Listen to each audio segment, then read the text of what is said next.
Hi everyone, and welcome to a haul for Cozy Mysteries. These are all going to be digital books that I have received within the last months. I mean, it's been months since I filmed one of these, and I don't remember when I started getting these, but these were all free. I do get notified with an email from Amazon when certain books are on sale for free. Some of these have been available on Kindle Unlimited. Kindle Unlimited, which I do not do anymore just because I don't read digital books as often as physical books, but I'm still working on collecting books, whether they're physical or digital. So I do know with Kindle Unlimited, it'll give you the option to read through Kindle Unlimited or to buy the book. Sometimes it's $5 or $4.99, sometimes it's 99 cents.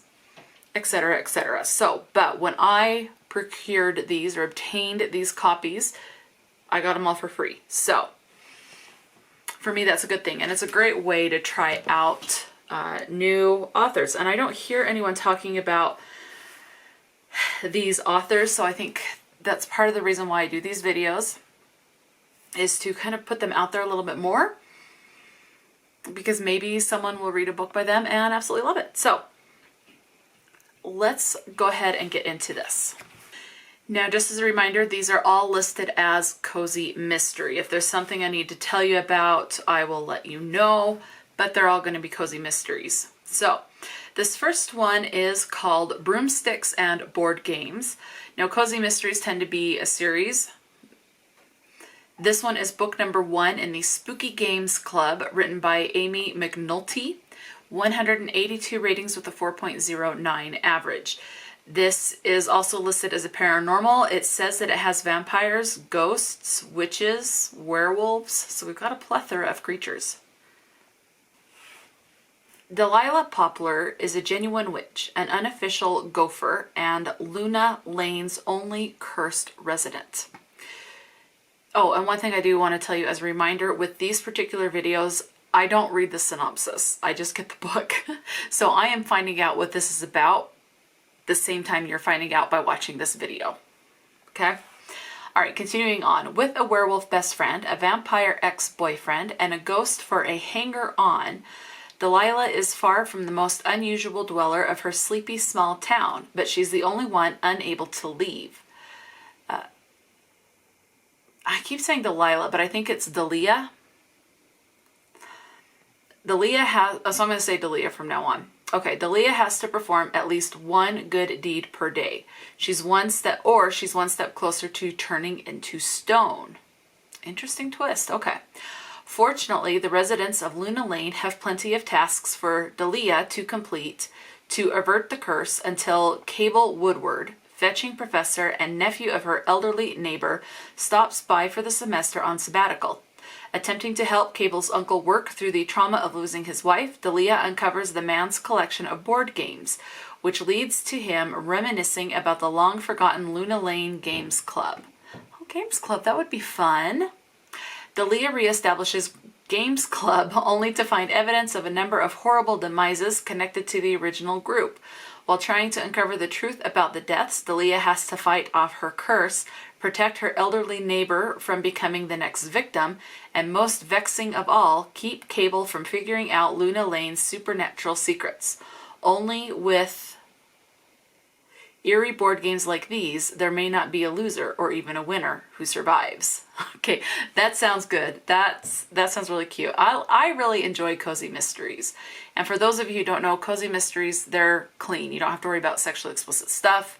You might get like a steamy kiss as the most explicit thing, and maybe shit or damn as the most explicit swearing. So, and there's not gore. You might see like someone was shot and they bled or something. So it does not get graphic. It does not get overly violent. It doesn't get overly explicit with stuff. So they're very cozy.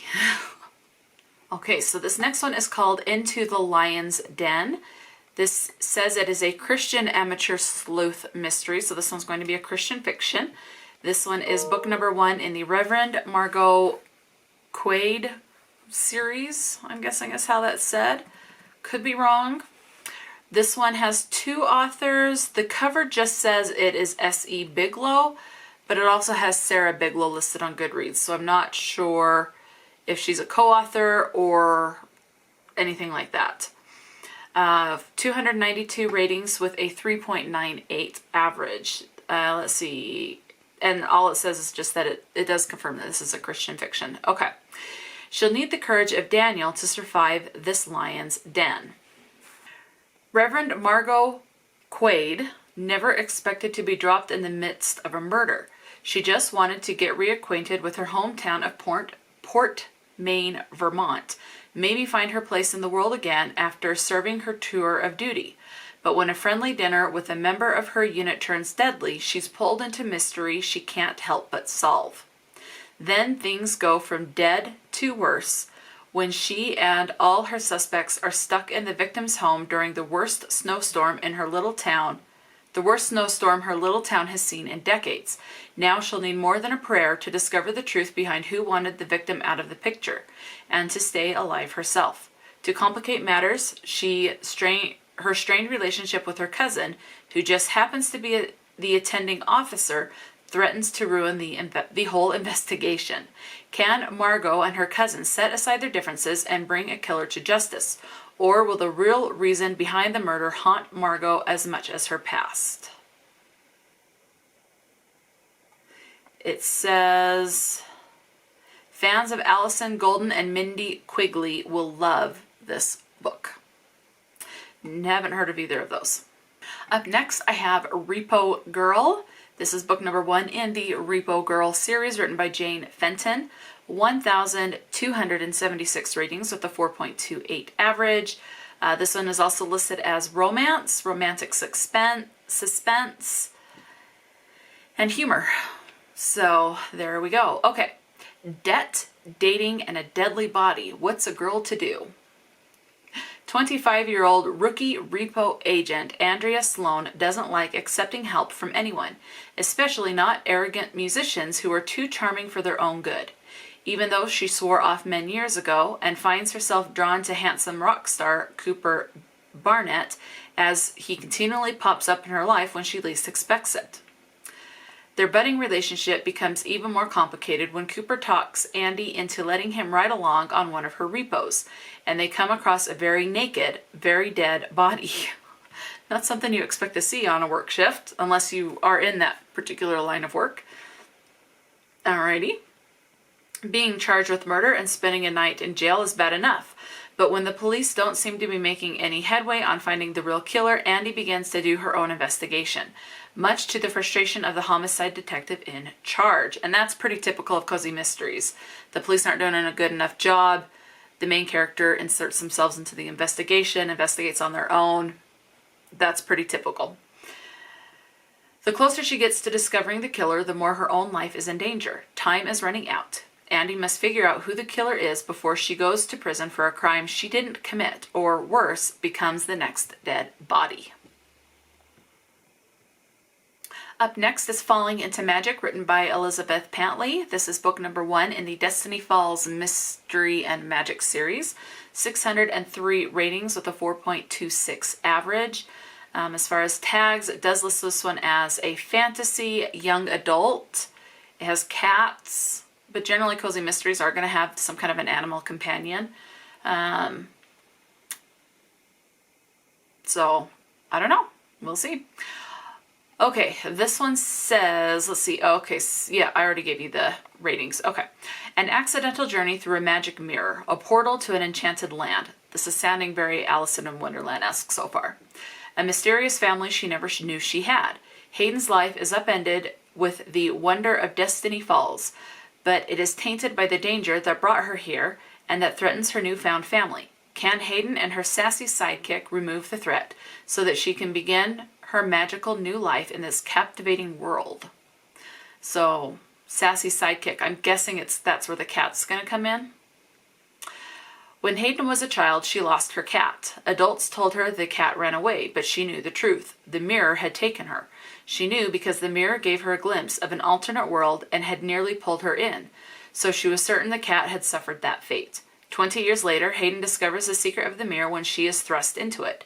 She learns of an enchanted world she never knew existed, and a family she never knew she had. But danger brought her here, and it followed her. Now Hayden is on a mission to remove the threat, so that she can begin her magical, meaningful new life in this enchanted world. It's saying the same thing. Basically said the same thing, but in a different arrangement. Okay, next I have a twisted Riposte?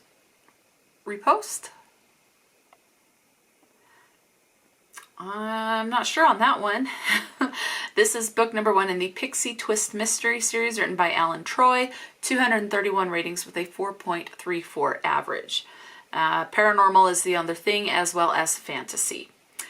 A town of wonky magic. A fencer stabbed by her own blade. Can Twizzy untangle the twisted mystery?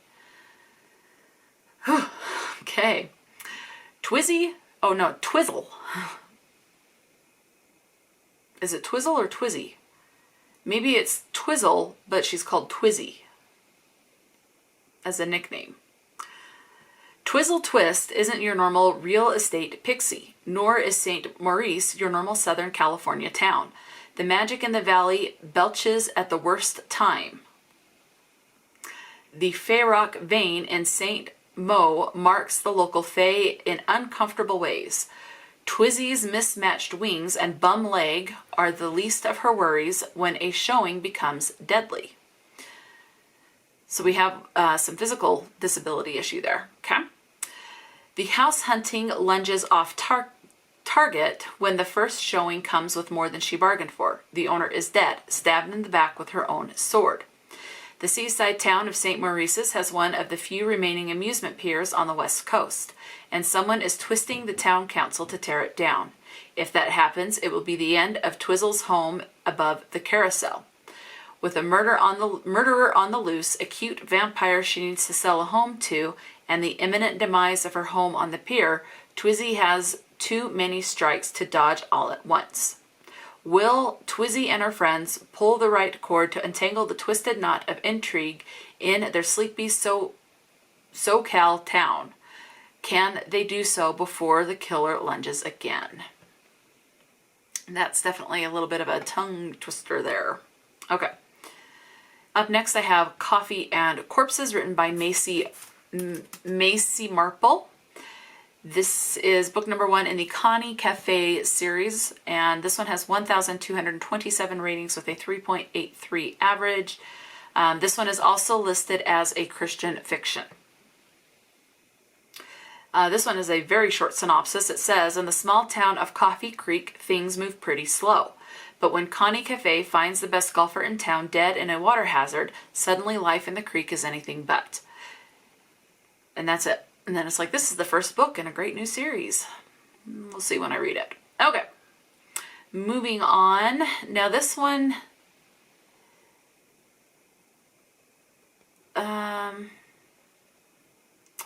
is only listed as a mystery, but it is a cozy mystery.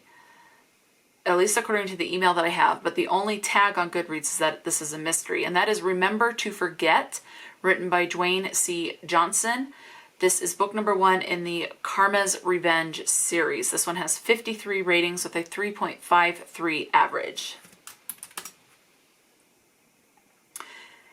After a celebrity suffers a big crime in a small town, Hollywood pressure sets in for immediate answers.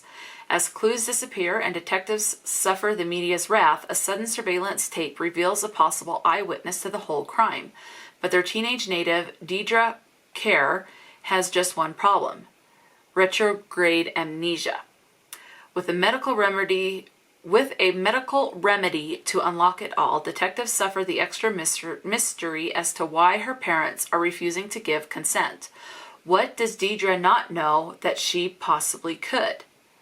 And will she ever as a teenager? Is she somehow involved in the actual crime? And would leaking her potential make Deidre a target for someone else determined to silence her memory for good? With her hidden yearbook, a missing autograph, and her tricky little sister, it's an unfamiliar race down memory lane with the traffic of mystery. experience the shortcuts of insistence from sidekicks to pranksters to worse. But as justice becomes impatient and family demands loyalty, Deidre faces a memorable dilemma. Should she move past the past, explore it fully, or remember to forget?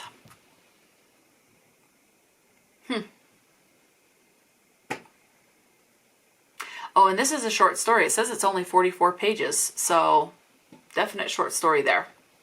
Okay, so up next is The Body on the Bar Stool, written by Lolli Powell, I'm guessing is how the first name is said. This is book number 1 in a top shelf mystery series, 394 ratings with a 4.48 average. No additional tags to tell you about. It says New Yorker Erica Ricky Fontaine's ne'er-do-well uncle has dropped dead and left her a dive bar in a small Ohio River town.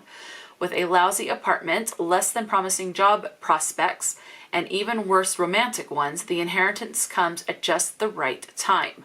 Ricky packs up her cat and heads for the Buckeye State. Now she's trying to change the top shelf from a bar known for its Friday night fights into the kind of drinking establishment where you can bring your granny. But finding her ex-husband dead on the bar stool at opening time, okay, one morning just might put a kink in those plans. You think? And the fact that it's her ex-husband? Wow, okay, wasn't expecting that. Up next is Death on the Range, written by Nikki Haverstock. And this is book number 1 in the Target Practice Mysteries series, 1,085 ratings with a 3.71 average. And let's see, as far as tags, it says this is a novella, which is 166 pages according to Goodreads.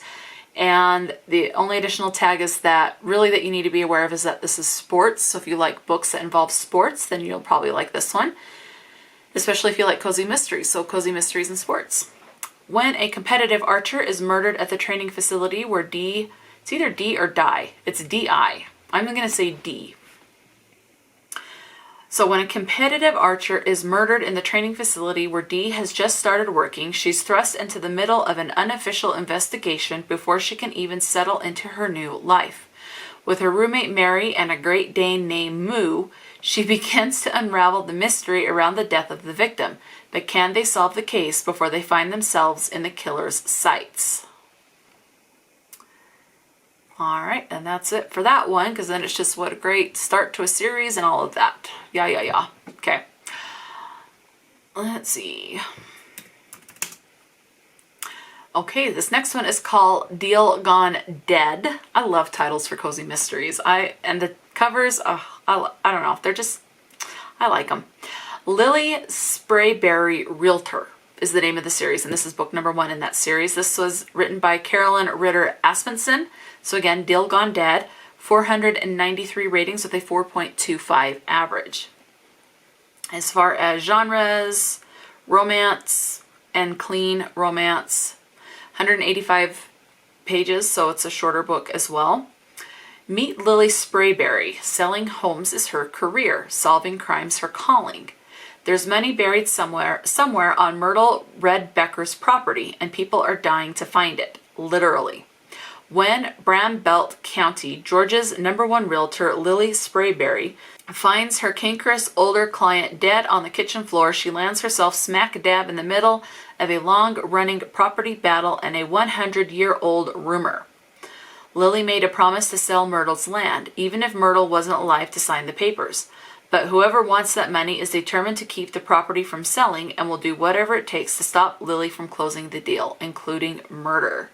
Now that Lily's got the killer's eyes on her, can she keep her promise to her deceased client, or will she wind up another victim in this deal gone dead? All right, so now we have Murder at Magic Cakes Cafe, book number 1 in the English Village Witch series. And that's one thing I see with cozy mysteries too. A lot of them have to do with witches. Okay. And cats. They have cats. Not necessarily, but that's a trend I am starting to see. Probably about half of them that I look at has to do with witches. This one was written by Rosie Reed. This has 427 ratings with a 4.09 average.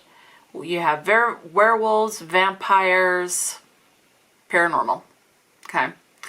In a flash, she had magic. Can she use it to solve a mysterious death in her family? Climbing a tree in a thunderstorm was always going to be a stupid idea, well, you think? But when Evelyn Eldritch is struck by lightning, her magical powers are switched on, and she didn't even know she was a witch. When Evelyn learns that her biological mother has died under suspicious circumstances, she makes a journey to the quaint village of Maiden upon Avon. Okay. Where the residents consist of werewolves, witches, vampires, and one annoyingly handsome yet gruff policeman. Who should she suspect? Who can she trust?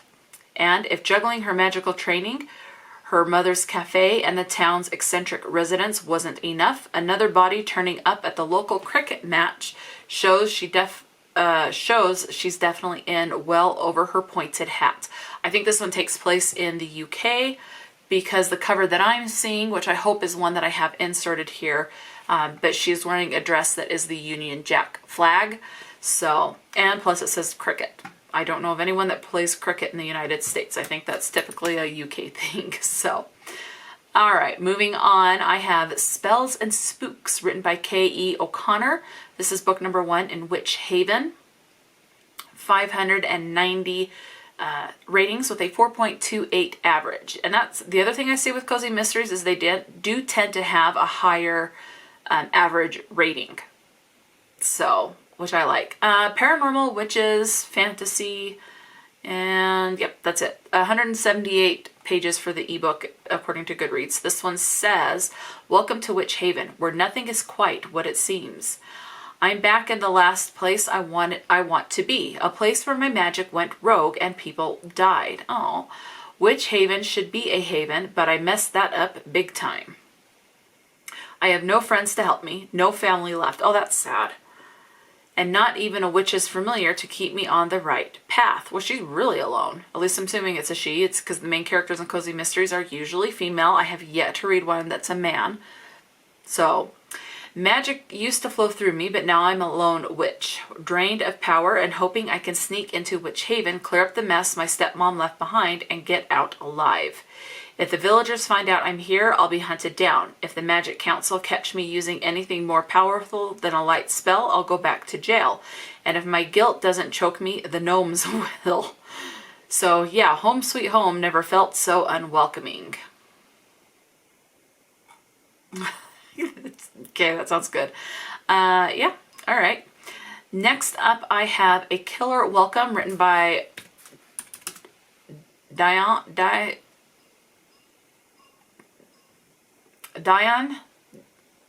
Lister.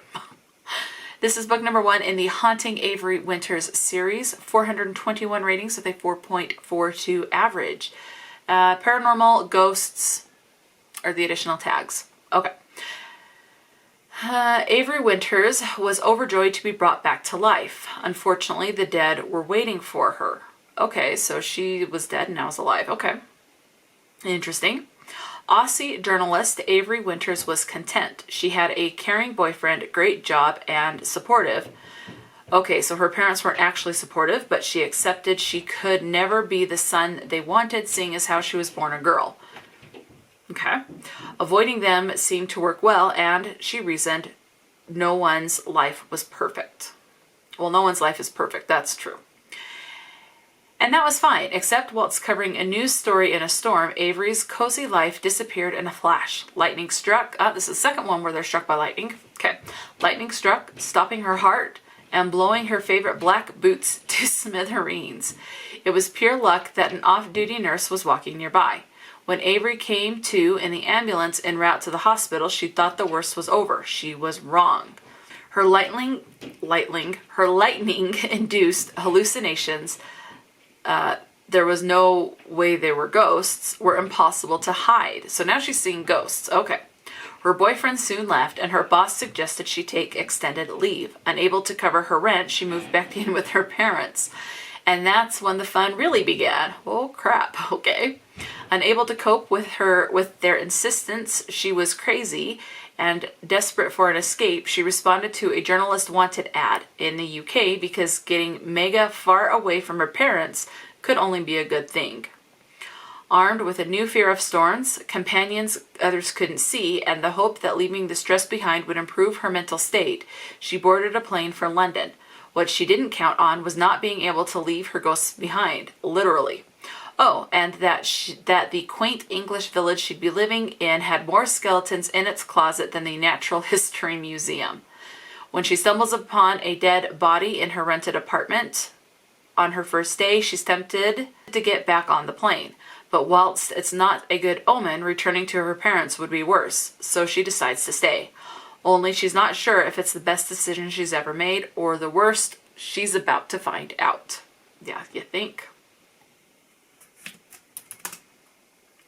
All right, moving on, I have Once Upon a Crime, written by Mona Marple. This is book number 1 in the Waterfell Tweed series. 376 ratings with a 4.18 average. No additional tags to tell you on for this one. It says, Sandy Shaw finds herself torn from her beloved bookshop and cafe when village eccentric Reginald Halfman is found murdered, just hours after he announced his plans to open a competing bookshop right across the village square.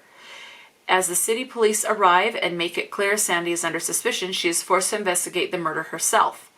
Can she solve the case before it's too late? It does say that this is a novella, and it does say this is 158 pages, so that's all that one says. All right.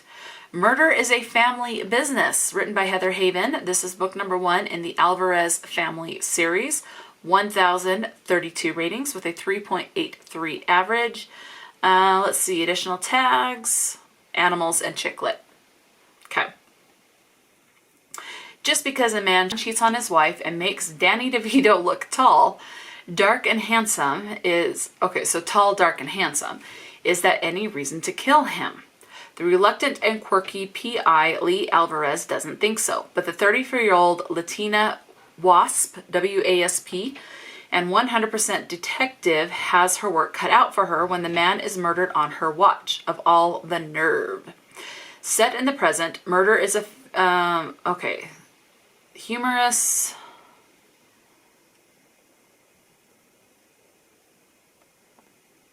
let's see... Because now it's like, this is set in the present time. Humorous mysteries.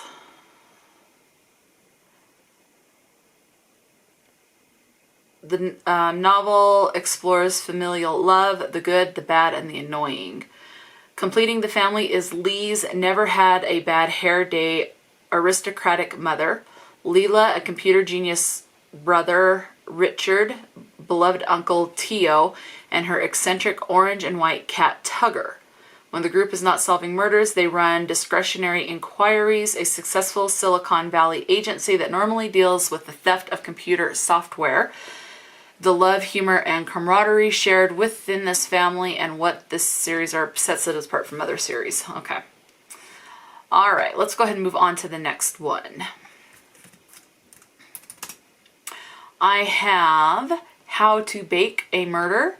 This was written by K.J. Emmerich, book number 1 in the Cookie and Cream series. 1,105 ratings with a 4.15 average. Let's see, no additional tags to tell you about, just mystery, cozy mystery, stuff like that.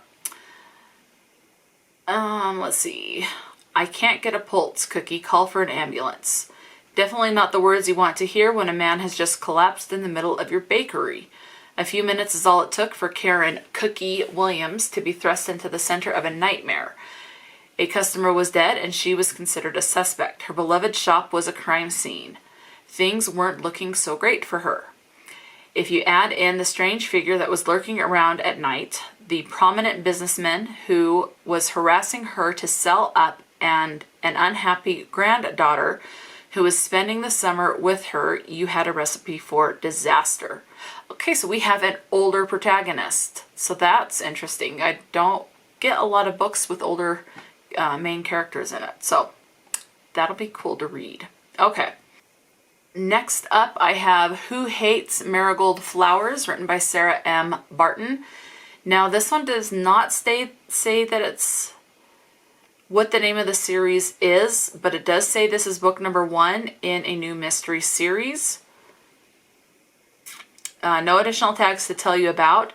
369 ratings with a 4.1 average. It says, how does a wedding planner from Lake Placid, New York end up in the trunk of a Toyota Corolla submerged in a frozen lake near Wyndham, nearly 200 miles away? It's easy if you've got 2 contract killers after you.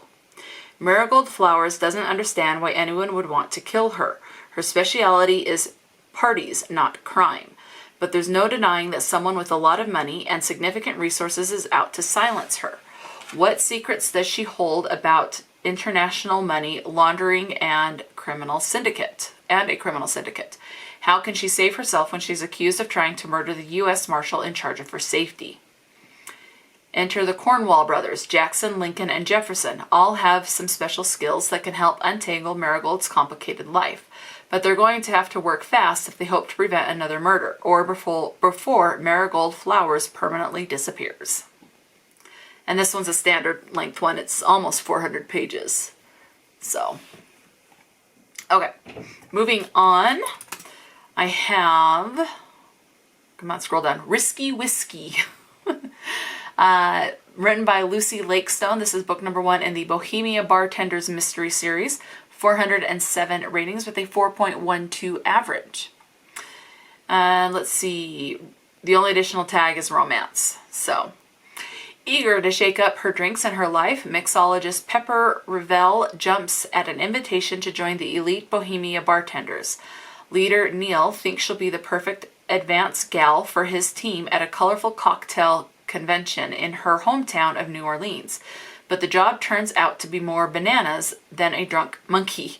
Setting up the key tasting for their different client, she and Neil discover their whiskey has gone dangerously bad. But how? And was this shocking poisoning more than an accident? As Pepper and Neil try to figure out what happened, keep the drinks flowing, and help distiller Dash Reynolds survive the weekend, they find themselves the target of increasingly scary attacks. Maybe it's the danger or maybe it's the drinks, but Pepper also can't help an inconvenient attraction to cocktail nerd Neil as they stir up trouble and try to figure out who's out to get them. Before they're sliced and squeezed like a lemon twist in a Sazerac?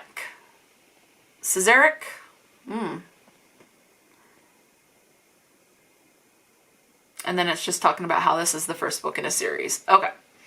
Next up I have Art Heists and Hairballs, written by Bailey Booth. Book number 1 in the Spy Kitty in the City series. 397 ratings with a 4.31 average, and it does say that this is a novella, but it doesn't give me a page count on Goodreads in this case. It says, there's no such thing as a typical day at Helping Paws Animal Shelter, and this wasn't the first time I've had a soggy box waiting for me on the doorstep with a disgruntled cat inside. However, this was the first time the cat talked to me. What did the barista put in my coffee? Persephone insists she's been catnapped and she's witnessed an art heist.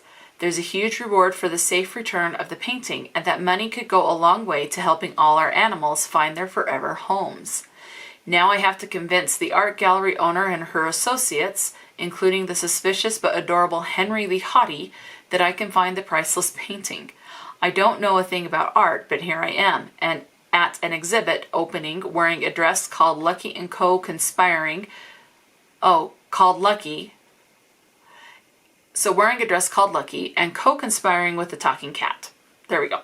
Typical days, they're a thing of the past, especially if Persephone and I can crack the case and catch the thief. Alrighty then.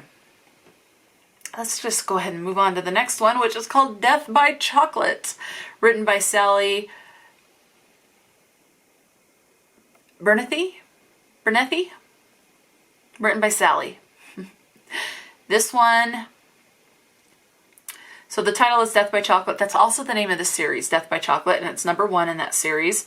This one has 5,083 ratings with a 4.22 average. Additional tags, chicklet, and humor. So that's that one. Okay, this one says, Lindsay Powell's only secret is the recipe for her chocolate chip cookies, but she is surrounded by neighbors with deadly secrets. Suddenly, Lindsay finds herself battling poisoned chocolate, a dead man who doesn't seem very dead, and a psycho stalker. Her best friend and coworker, Paula, dyes her blonde hair brown, hides from everybody, and insists on always having an emergency exit from any room. Secrets from Paula's past have come back to put lives in jeopardy. Determined to help Paula and to save her own life, Lindsay enlists the reluctant aid of another neighbor, Fred, an OCD computer nerd. Okay, so we have OCD rep. In spite of his mundane existence, Fred possesses tidbits of knowledge about such things as hidden microphones, guns, and the inside of maximum security prisons. Lindsay needs more than a chocolate fix to survive all this chaos. Lindsay Powell's only secret is the recipe. Okay. And then it just kind of starts to, I hate it when it starts to repeat itself like that. So that's it. That's all it says. All right. So up next, I have Diamonds on the Danube, written by Cheryl Duggan, I'm guessing is how this one is said. This is book number 1 in the River Cruise Cozies series. 136 ratings with a 3.96 average. This one does list travel as an additional tag. All right. Up next, this is... All right, the synopsis reads, she gladly came out of retirement. So we have another older protagonist. She never expected to be cruising down the Danube trying to catch a diamond thief red-handed. Adele didn't expect her 60s to be boring. So when her travel agent friend asked her to guide a cruise from Budapest to Amsterdam, the born people pleaser jumps at the chance to help 4 women have an unforgettable vacation. But when expensive jewelry goes missing, she fears one of her happy travelers could be the culprit. Struggling to contain an increasingly unruly group of guests, Adele has her hands full while trying to solve the case. And with accusations flying and tempers rising fast, she's terrified she's sailing straight into a whirlpool of disaster. Okay. All right, next up I have The Body in the Park, written by Courtney McFarlane. This is book number 1 in a Razzie Cat Cozy Mystery series. This has 878 ratings with a 4.34 average. Additional tags, paranormal, animals, and that's it. She's found an unlikely consultant to help solve the crime, but this speaking pet might just prove perfect. Purr like a cat. Hannah Murphy yearns for a real news story, but after a strange migraine results in an unexpected ability to talk to her cat, she must keep the kitty communication skills a secret if she wants to advance from fluff pieces to covering felonies. That would be so cool to be able to talk to my cat like that. Oh, anyway, that's something I've always wanted, to be able to talk to my pets. In this, like, fictionalized way. That'd be cool.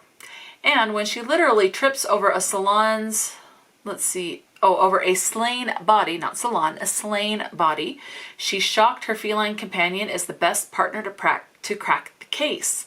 Convinced she's finally got her big break, Hannah quickly runs afoul of a handsome detective and his poor opinion of interfering reporters. And when she discovers the victim's penchant for embezzlement and fraud, she may need more than a furry friend and a cantankerous cop to avoid ending up in the obits. There we go. Sounds good. All right. Up next, I have Marigolds and Murder. This is book number 1 in the Port Danby series, written by London Lovett. 2,962 ratings with a 3.94 average. Let's see, romance, chick lit, Halloween are the additional tags. Okay. The synopsis reads, Lacey Pinkerton has left behind a 6-figure job and her reputation as a $1 million nose, a nickname her super sense of smell earned her within the perfume industry. With her pet crow, Kingston, and a tabby cat named Nevermore, she is settling right into her new life in the small coastal town of Port Danby. With a flower shop opening soon and a full cast of quirky neighbors and friends, her new digs are exactly what she's been looking for. Away from the hectic hustle and bustle of the city, Lacey has found peace and happiness. However, her heightened sense of smell proves to be of use once again when a Port Danby neighbor turns up dead. Lacey finds herself caught up in an unexpected murder investigation alongside the handsome local detective James Briggs. She's determined to find the killer and solve the murder mystery before any more bodies turn up. And it says, it does list the other books in this series, so it looks like there's at least 17 books in this series. So, all right, let's go ahead and move on. Next up, I have Shadows in the Forest, written by Jennifer J. Morgan. This is book number 1 in the Libby Madsen Cozy Mystery series, 102 ratings with a 4.27 average. As far as tags go, there's no additional tags. Okay. Let's see. Libby Madsen, professional massage therapist and co-owner of the luxurious Dharma-inspired day spa, has probably heard it all. During what she thinks of as tabletop confessions, her clients often talk about way more than their personal lives than she really wants to hear. That's just a risk when you work in some sort of customer service capacity, because I've heard way more than I want to hear too.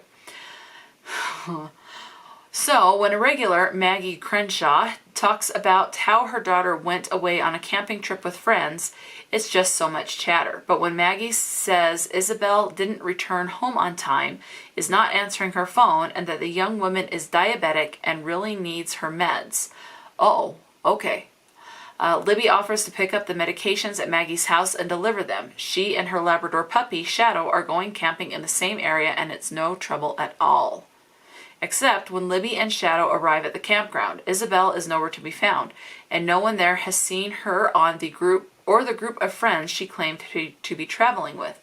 Libby enlists the help of handsome forest ranger Greg Lawson, but even he can't find anyone who has seen the girl. The fact that she's now been without her insulin for several days is worrisome, and Greg initiates a search and rescue operation. Libby and Shadow join Greg and the volunteers to search the adjoining camping areas. Some shady characters and a few clues do turn up, but no Isabel. Libby becomes convinced that something more sinister is going on, and she's determined to find out what has happened, little knowing that her own life may be in danger as she gets too close to the truth. Ooh, alrighty, so we've definitely got a major twist or a urgent thing there with someone needing their diabetic medication. So that'll be interesting to read about. Next up, I have Murder al Dente, written by Jennifer L. Hart. This is book number 1 in the Southern Pasta Shop series, 1,048 ratings with a 3.92 average. Let's see, tags, romance, food and drink, and humor are the additional ones. Pretty pleased with spaghetti on top, Andy Buckland has always dreamed of being a chef, but after a live studio audience is stricken with food poisoning during her debut cooking show, she finds herself blacklisted in the culinary community. Well, that is not good, to make everyone sick. The only job open to her is working in her family's southern pasta shop, and to make matters worse, her first assignment is serving baked ziti to her former lover and his spoiled bride-to-be at their engagement party. Oh man. But a broken heart and a bruised ego are the least of Andy's troubles when she discovers a dead body at the party with the words, "Welcome home," written in flour next to it. Is it a warning, a threat, or a frame-up job? Andy is determined to find out, of course.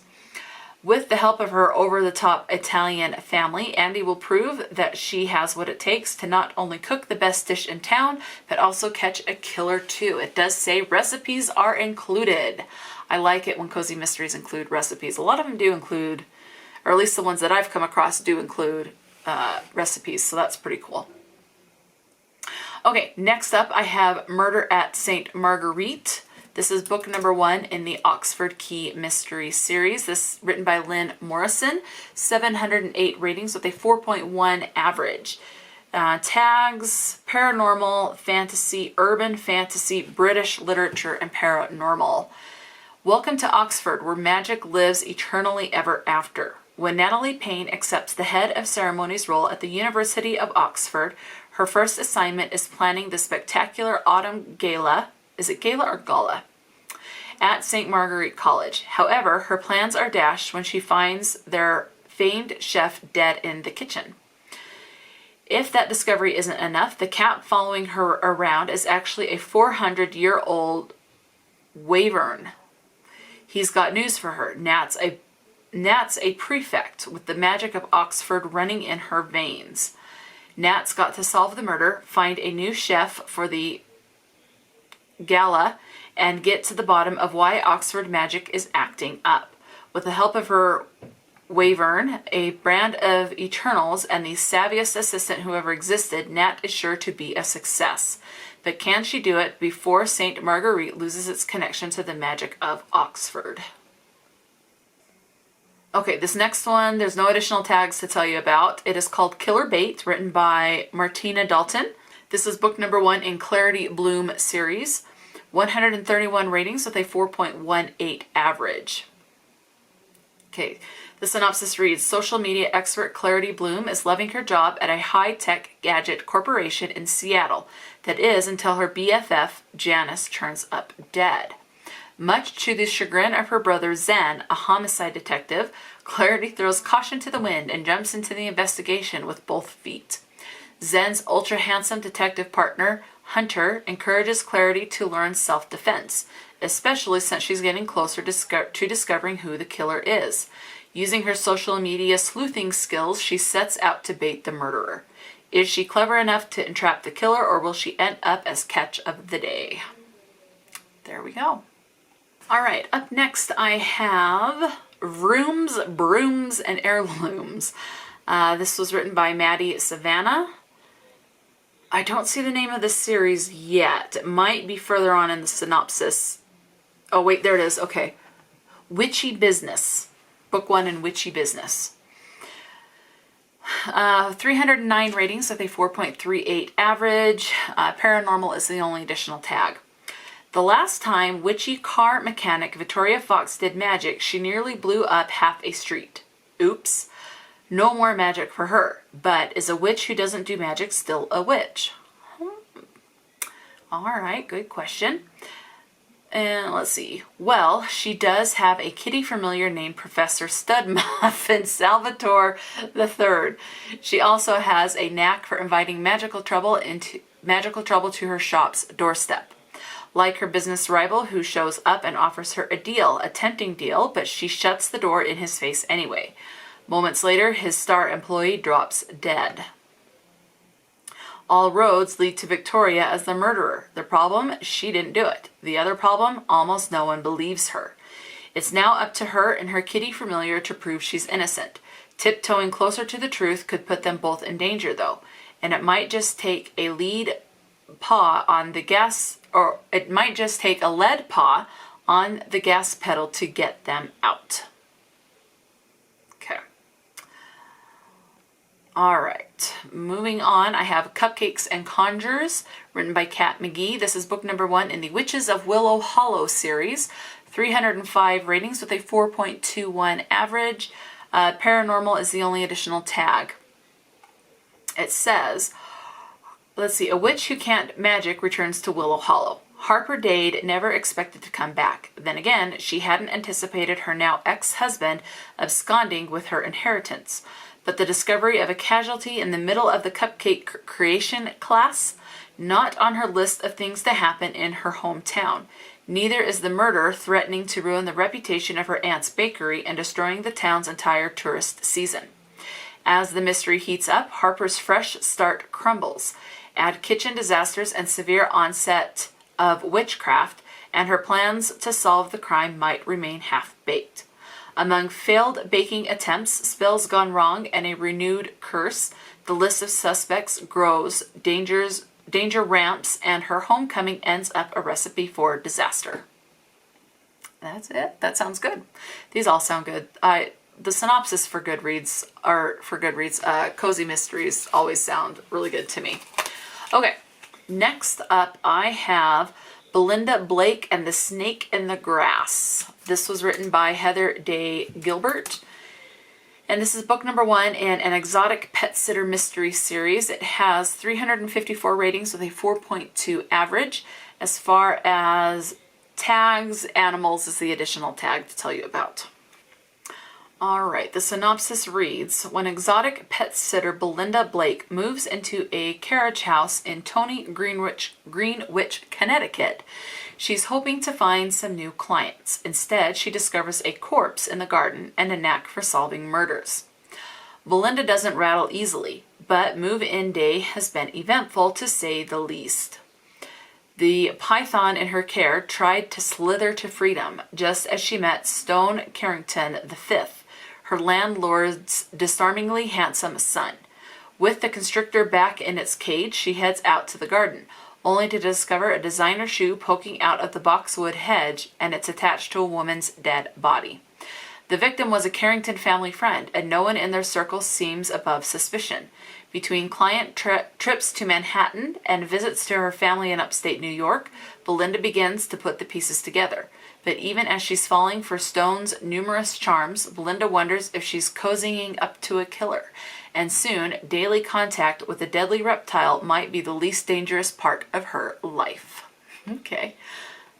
Usually with the cozy mysteries, at least the ones that I've read, they're dogs, cats, things like that, mostly cats.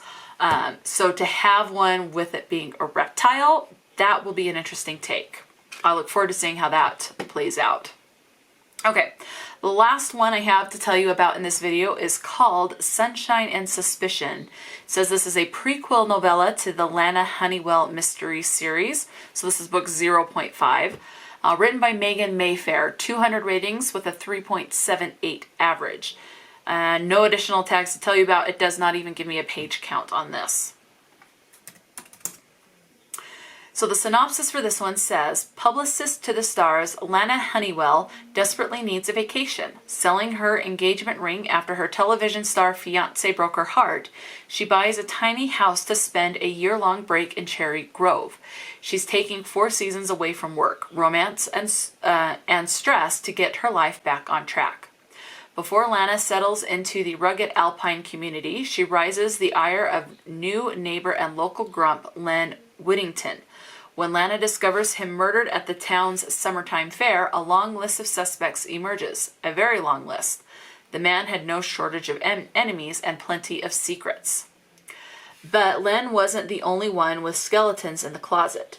Cherry Grove has scandals and drama far juicier than the plots of the television shows and movies in which her former clients starred, and a dashing park ranger who may just have Lana reconsidering her notion of a year with no romance. When suspicion falls on Lana, she must take the investigation into her own hands. Can she sift through the local gossip to find the real culprit? Or will her dreams of a year of rest and relaxation in her tiny house come crashing down? Sounds good. So that is it. Those are all of the books that I got over the past several months that are free, that are all cozy mysteries. Let me know if you've read any of the books by these authors or have read any of these cozy mysteries. Or if, like with these authors, let me know if they have another series as well. I enjoy cozy mysteries. They are good fun, and I find them to be very quick to get through. I really enjoy them. So talk to me in the comments section below. If you have a favorite cozy mystery author or a favorite cozy mystery series, write that in the comments section as well. Definitely let me know. I'm always on the hunt for some good cozy mysteries. So talk to me in the comments section below, and until next time, stay true to yourself and enjoy a good book, and I'll talk to you later.